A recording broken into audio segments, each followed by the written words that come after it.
Estes exercícios podem ser propostos para qualquer criança, independente de sua diversidade funcional. Em alguns casos de crianças com alterações motoras, cognitivas e de linguagem, algumas adaptações podem e devem ser feitas. Para maiores informações, acesse o site www.nuvemdedança.com.br. Dança sem cedilha. O que são funções executivas? As funções executivas são funções mentais que nos permitem raciocinar, resolver problemas, entender o que lemos ou ouvimos, ter autocontrole, ter flexibilidade frente a mudanças, concentrar-nos em alguma tarefa. São conhecidas como memória, flexibilidade cognitiva, atenção, planejamento motor, dentre outras. Hoje iremos aprofundar-nos um pouco mais sobre a função da memória, que é uma função altamente complexa e necessária para a vida cotidiana. Existem vários tipos de memória. A memória de longo prazo, a memória de curto prazo, a memória de trabalho. Mas o que é a memória?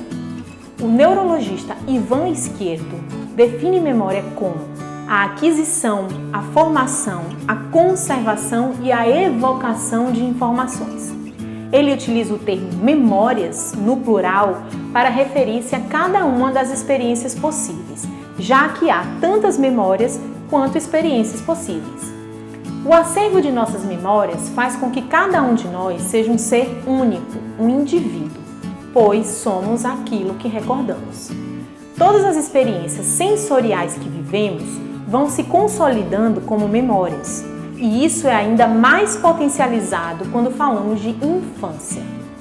A capacidade da memória de trabalho aumenta consideravelmente com a idade durante a infância, especialmente entre os 5 e 8 anos de idade, justamente no período crítico do desenvolvimento da linguagem, que acontece com o processo de alfabetização. A memória de trabalho é uma memória muito rápida, que dura segundos. É aquela que acionamos quando, por exemplo, alguém nos dita um número telefônico, que discamos e logo em seguida esquecemos.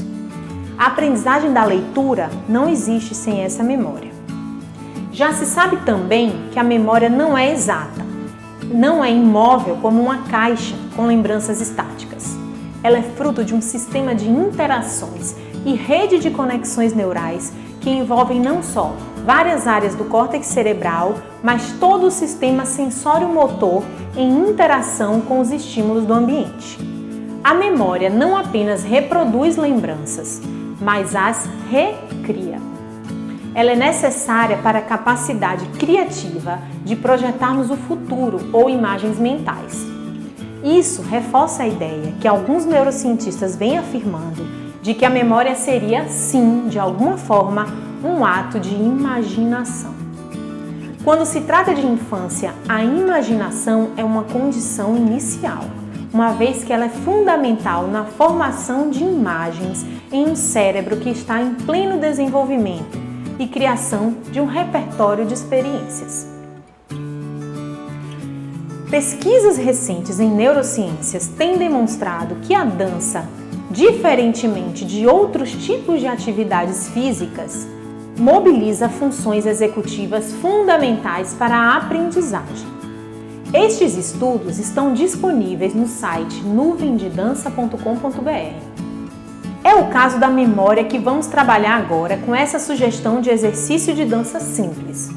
Trata-se da memória procedimental ou memória de procedimentos. Essa memória é a ligação entre atos motores.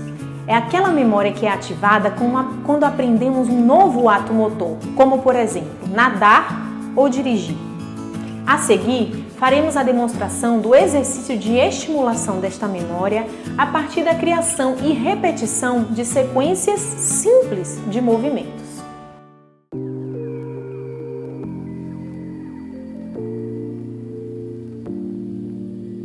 O objetivo dessa atividade é criar uma sequência de movimentos com a criança, e isso pressupõe algumas etapas importantes. Primeiro, vamos deixar a criança experimentar livremente o movimento.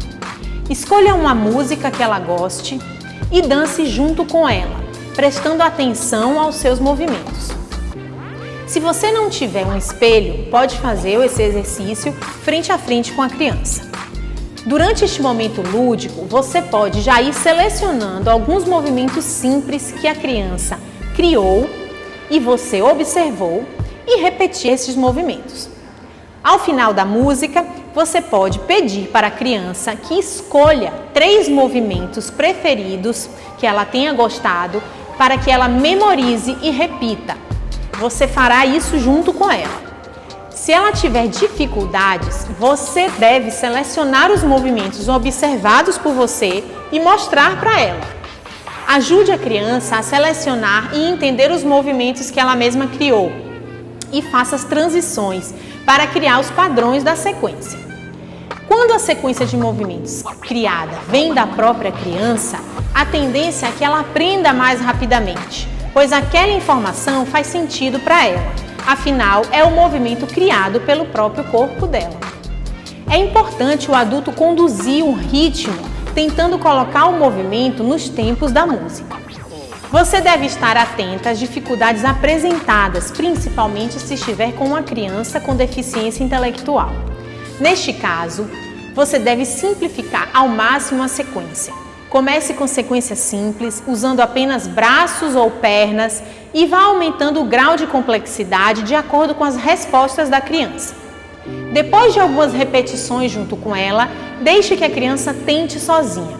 Repita todo o processo mais uma vez e agora tente juntar outros 3 movimentos, dessa vez criados por você.